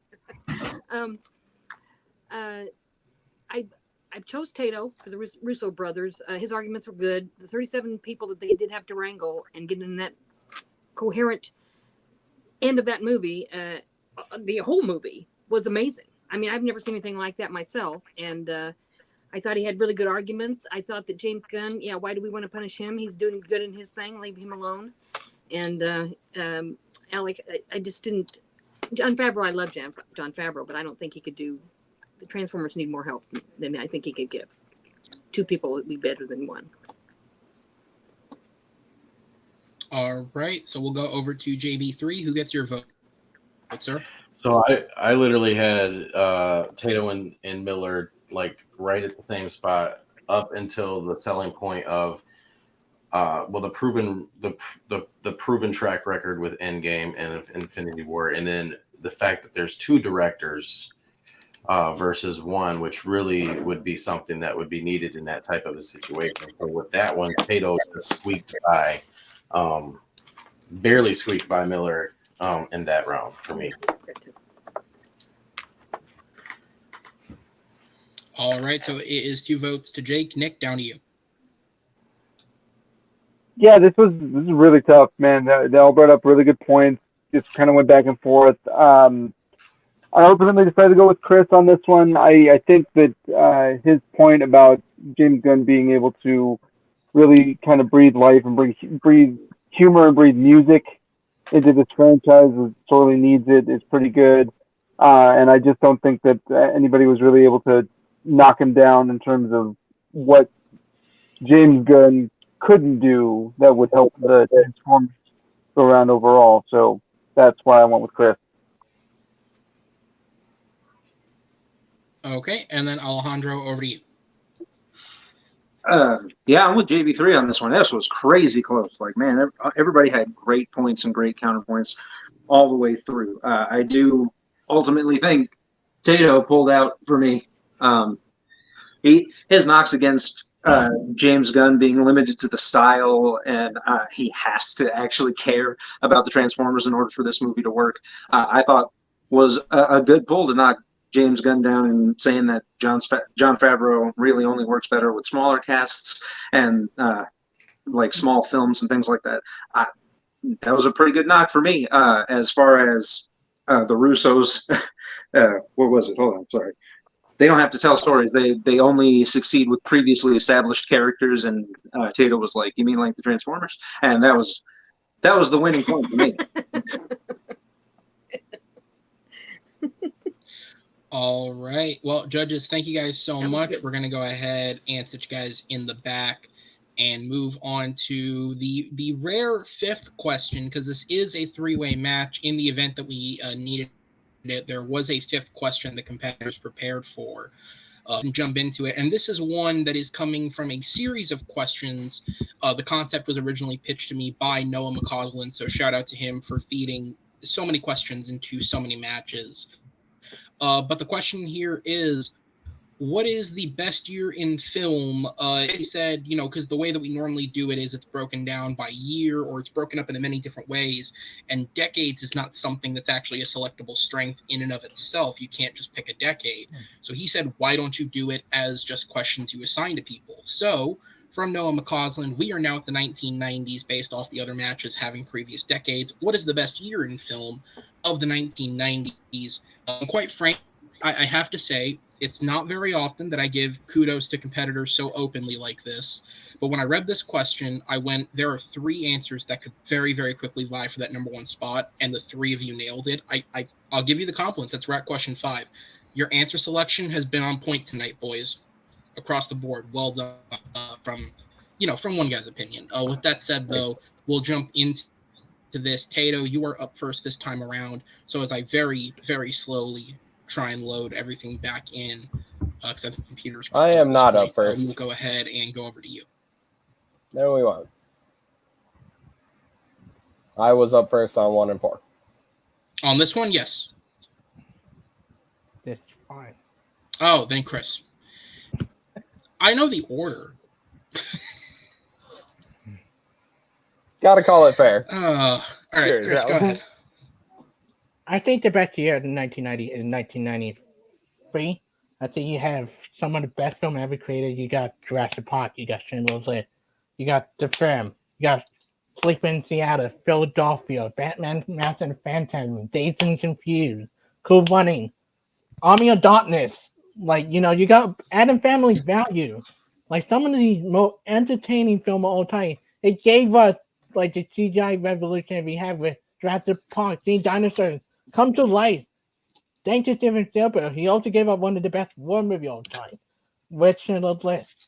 Like, you also get one of the best comedies of all time with Mr. Doubtfire and Army of Darkness. Like, you also get, like, The Firm, a great Tom Cruise movie. The best Batman movie, arguably, all time with Batman Master Phantasm.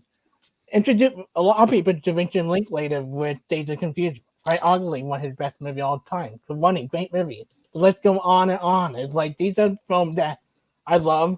One of my favorite romantic comedy all time is Sleeping in Seattle, and I try arguably. And time.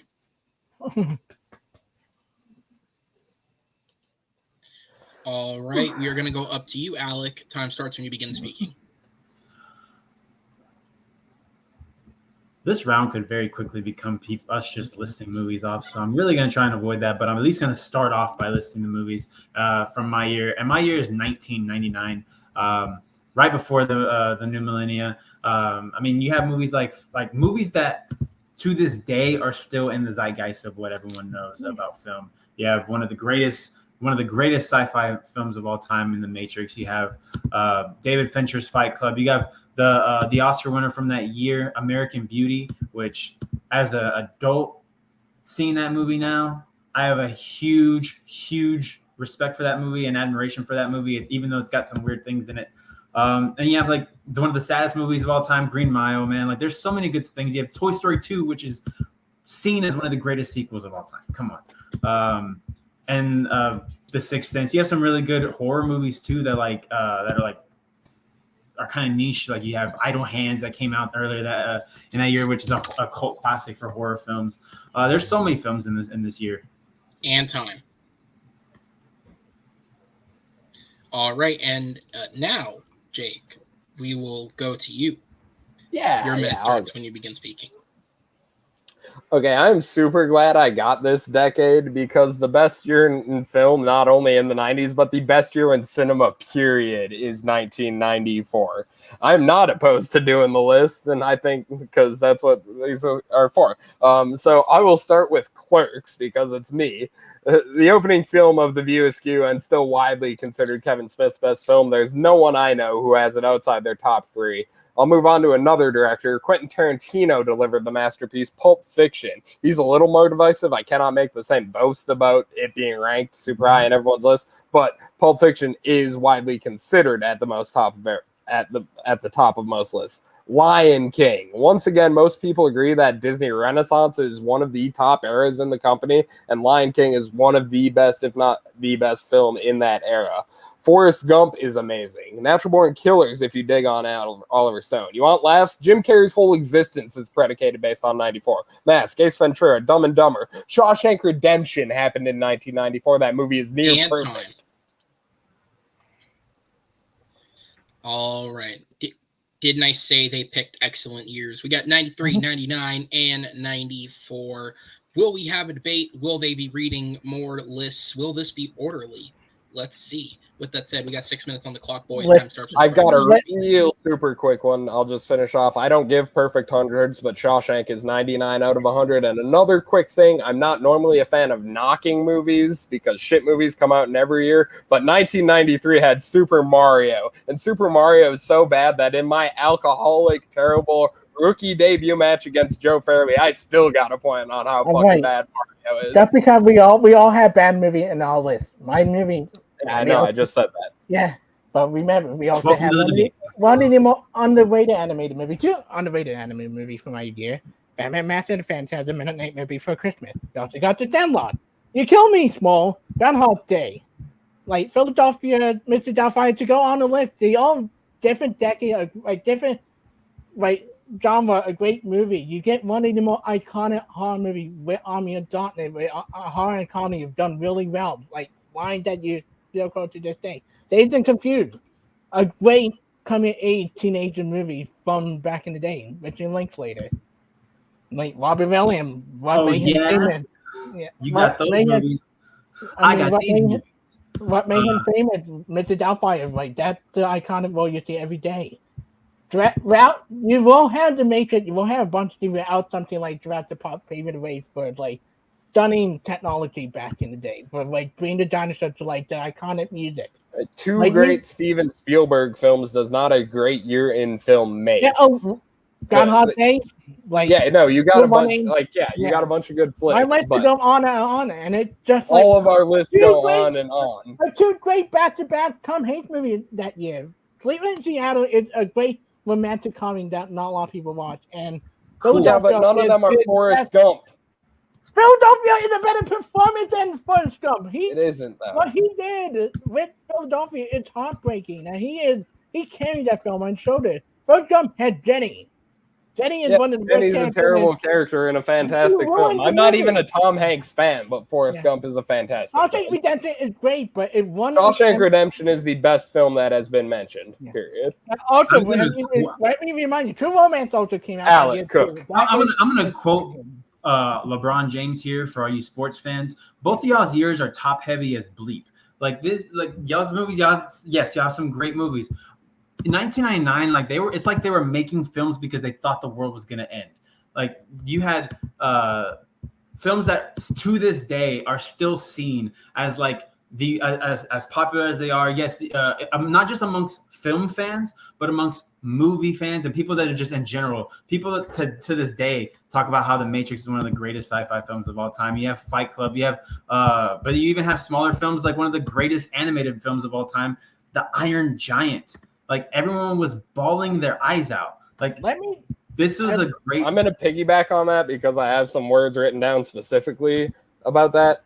You said it yourself. The thing about those 1999 movies is they feel so much of 1999, specifically the Y2K stuff, the Matrix and Fight Club. Even the 1999 entry in The View Askew, my favorite franchise, has apocalyptic settings to it. Iron Giant has not apocalyptic at all. Apocalypse. That's very, very sellable. That doesn't make the movies any less better in the year of any less of 1994 is timeless, is what I'm saying. Whereas 1999 feels of 1999. And also, it gave up the worst scene in Star Wars history with Phantom Menace. Like, give me the music, give me anything, but the writing and everything that movie sucked air out of the Star Wars franchise. I would never forget 1999 for introducing the prequel to it. Exactly, you'll never forget it. Exactly. Forgive. It's too late. You said it. It is a formative year for you, Chris. We got it. It's in there. It's in the docket. Forgive it. Yeah, because how bad it is. But like my year just had a good selection of stuff. Family film, sports movie. Rudy also came out that year. Yes. True Romance. All kinds of genres come out every year. Movie that like not a lot of people think of. Better Quentin Tarantino movie. I think a lot of way that not a lot of people recognize for writing. And I have to jump in because I have to make sure I mention this film. There's only a minute and a half left. I can't believe I almost forgot it. Galaxy Quest, one of the greatest comedies of all time. You get an amazing performance from Alan Rickman. That they're even thinking of coming out with another either a film or a TV series, whatever it be. These 1999 films are still creating things for people to love and to come back to. And I just we all have CGI film would not have the same rate if Jurassic Park didn't come out. Jurassic Park with Steven Spielberg technology back then paved the way for something like The Matrix, something like Phantom Menace, like doing stories that to be told like that. Yeah, that's just Spielberg being Spielberg, though. That was already happening. When you see iconic stuff, like you see on the red dress and you think of Mr. Doubtfire, that you see a kind of line like you had two ways to get that left town for. I mean, Darknet, they were confused. Like the list go on and on. My film has good drama stuff and underrated stuff that, without Batman Matters fansism, a lot of people that help people go watch It's Batman. literally the last Batman movie any normal person would name. Also, If they could even name it. The last it's a good Mask of the Phantasm's fine in the geek community, but no one in the real world even knows that movie exists. But what your years don't have, Duel of the Fates. And John and time. All right, so we're going to go into the 1 minute closings here. Chris, you are up first. Time starts when you begin speaking.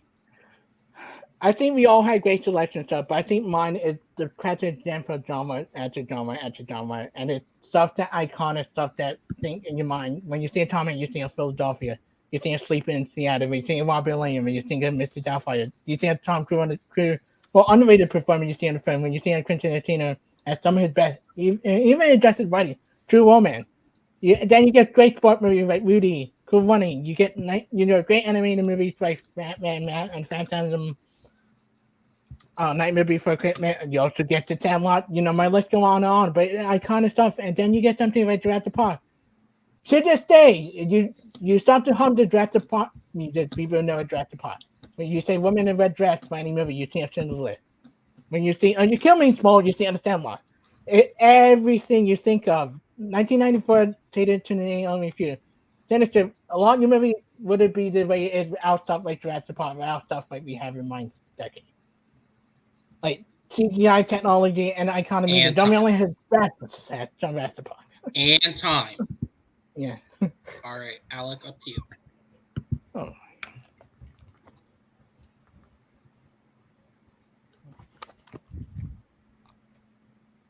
We get it. All these years have great films. They have some of the best films that have ever been created. Like I said, like Aaron said, these are all great choices. We understand that. But 1999, these films, they still live in the zeitgeist today. They still within the casual fans know Fight Club. Casual fans know The Matrix and all that. You also have like little known hits or smaller hits like like 10 Things I Hate About You, which no one ever talks about, but it's still one of the greatest like coming of age teen comedies that came out in the 90s or any time of the year. You also had like in terms of like some of the bad films, man, like 94 has some bad ones. You got Pauly Shore's in the Army now, Major League 2. You have some pretty bad films in 93, like he said, with the Super Mario Brothers, which is the biggest sin of all the years. 99, they're bad films. They're not great, but they're also not any of the worst.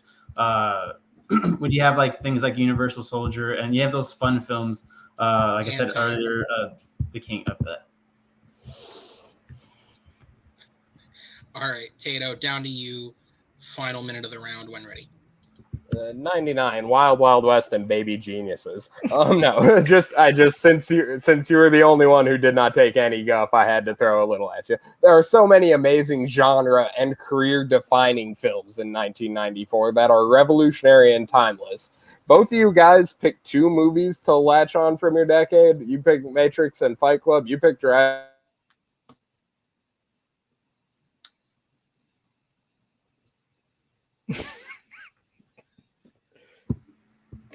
Did he just? Okay, so that's not just me. Okay. Yeah, he's frozen.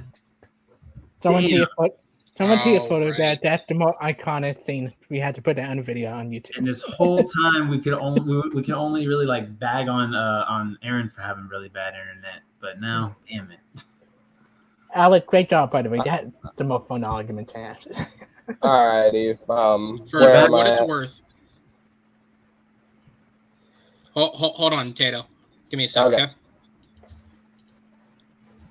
Because I can't scroll this timer, I'm going to run it back to about where you froze so you get all your time. What were the last words I got out? Career defining. You mentioned the two films with us like going in. You were talking about 93. Okay.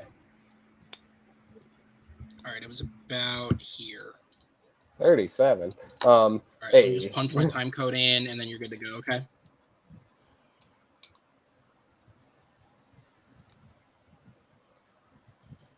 My good. All right. Oh. 5, 4, 3, 2. When you're ready, go ahead. Alrighty. You guys both picked those two films, kind of. Spielberg was already Spielberg, so those two amazing, they're great films that he made in 1993, but they're not year defining the way Kevin Smith's debut is and stuff like that. 1999, a lot of great films, but a majority of the great films have that very turn of the century vibe. So I don't think it speaks to the 90s as a whole or to being the best year in cinema, period. 1994 is the best year in film because you get Jim Carrey's beginning, you get Kevin Smith's, like Jim Carrey was another stuff, but stuff like that. You get Quentin Tarantino, you get amazing.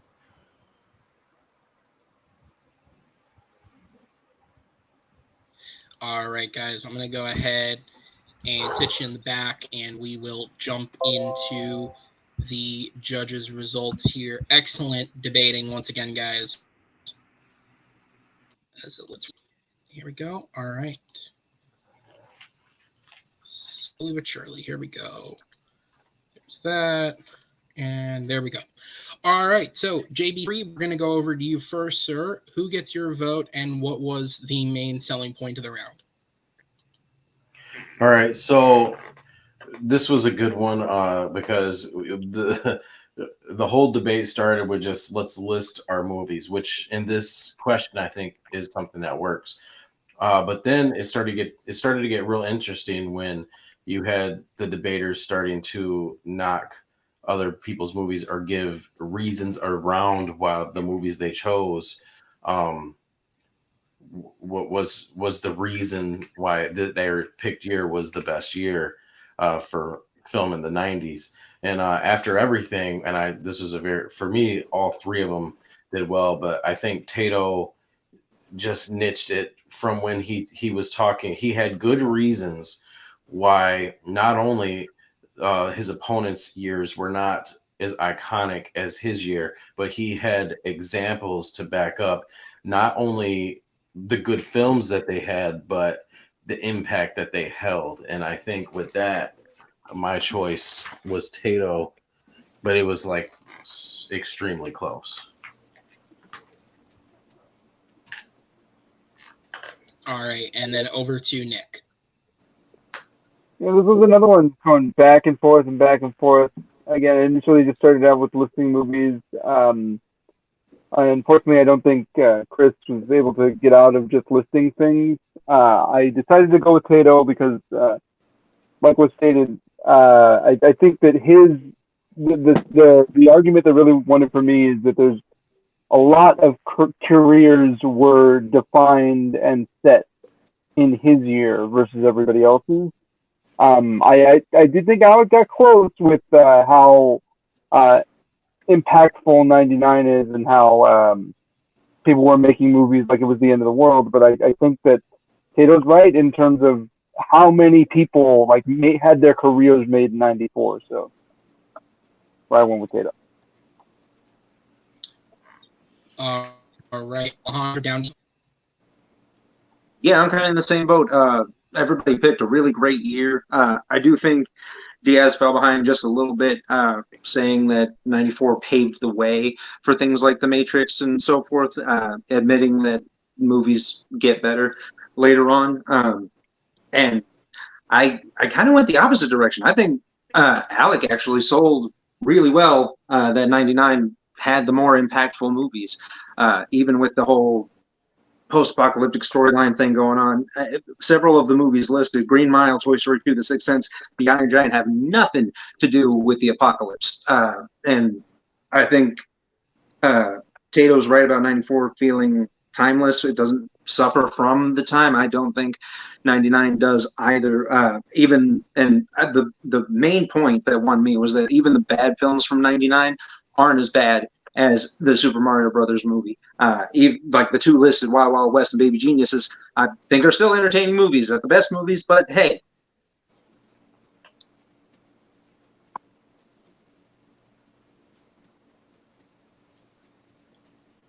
That was tough. Really close, guys. For real.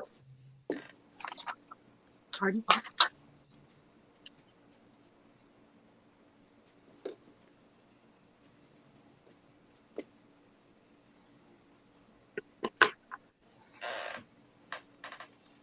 Did you call on me? I think Aaron's Yes, frozen yeah. now. Oh, hey, you know. Okay. Did you want me to go ahead? I'm still here. Sorry, yes. I'm going to take that as a yes. Okay. I tried real hard to sympathize with Chris, Yes. but Batman: Mask of the Phantasm is not the be all and end all of the Batman film. And Tato's right. That's not a real world film. If I mention that to any of my contemporaries, they don't even know what I'm talking about. But I do love. My vote goes to Tato. He had Shawshank Redemption. Forrest Gump. Yeah, Forrest Gump was his. What my notes are that he had really good points, and especially the part about making the careers. I thought after he said that, I thought you're right, because that it did make many of the careers. So that's Tato's got my vote. I thought he did the best argument.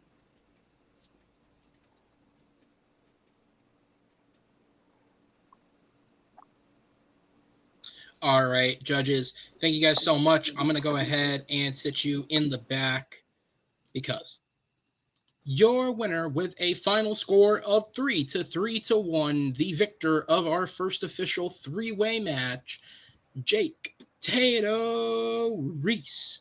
Hey, it's 3-1. Yeah, 1 to 3-1. Hey, fuck yeah, I'm victorious. It feels good. The main thing I'm happy with is that I was able to give Alec a fair match on this one, and Chris, it's awesome to do battle with always. So getting a win there is cool too. Exacting that revenge on Alec though, that's sweet.